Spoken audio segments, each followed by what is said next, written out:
Hey guys, so this is the specific mulligan matchup video for Warrior. So right off the bat, we're just going to keep the general mulligans, nothing too fancy here. But if you know that you're playing against control, I'd say if you have an Azure Drake in your starting hand or Twilight Guardian, Corcoran Elite, I'd say to keep them. They're really good against control decks. As far as matchups goes, we're going to start off by talking about Dragon Warrior. So right away, Fiery War Axe is a very key card here. If you can use your Fire War Axe to deal with an Alex Rose's Champion and Fairy Dragon, right away you're in a very good spot. Use 2 mana to deal with 4 mana from them. But if you don't have the Fiery War Axe, Alex Rose's Champion Fairy Dragon should be good enough as long as they don't have their own Fiery War Axe. But really this matchup comes down to whoever has the War Axe early usually does well. But again, like most mirror matchups, it's based on draws. Whoever draws better usually does win.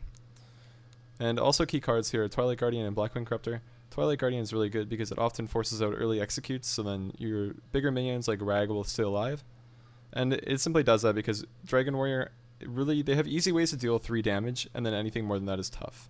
With cards like Champion, Fiery War Axe, Blackwing Corruptor, we can deal 3 damage easily, not 6 though. So forcing them to use, say, an Alex Rose's Champion and a War Axe charge is pretty good to remove your Twilight Guardian.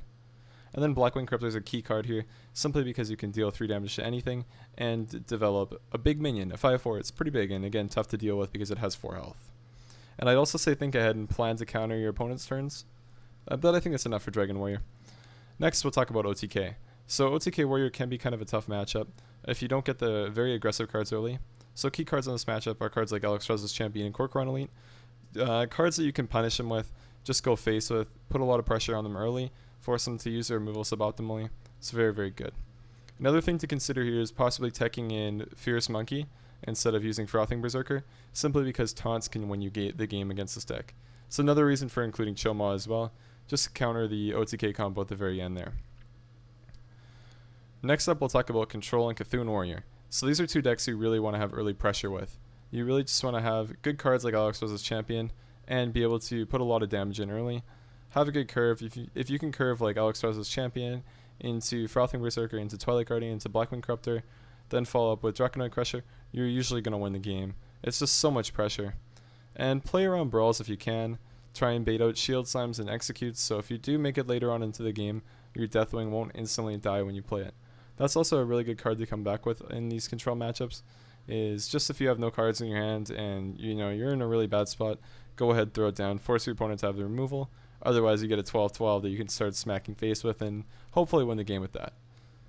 And we'll just look at the numbers now, guys. So we have a 48.5% win rate against Warrior, and that's simply because we're a little bit unfavored against Cthulhu and Control Warrior.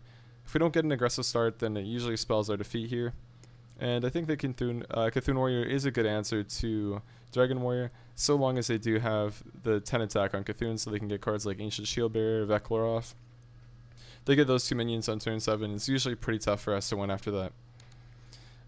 Yeah, and then against OTK, it's an okay matchup. I mean, if we have taunts at the very end, we usually do win, or if we can pressure hard enough. But otherwise, it's kind of tough. I mean, if they get their combo pieces early enough, it usually does spell our defeats. And then in the mirror, it's about a 50-50. It really depends on whoever draws their good cards earlier, like Fiery War Axe, and whoever can curve out the best. That's about it, guys. So thanks for checking out this matchup video. Again, the rest will be in the description. And if I have a game against any sort of warrior, I will link it as well in the description, and there's an annotation at the end of this video. Thanks for watching.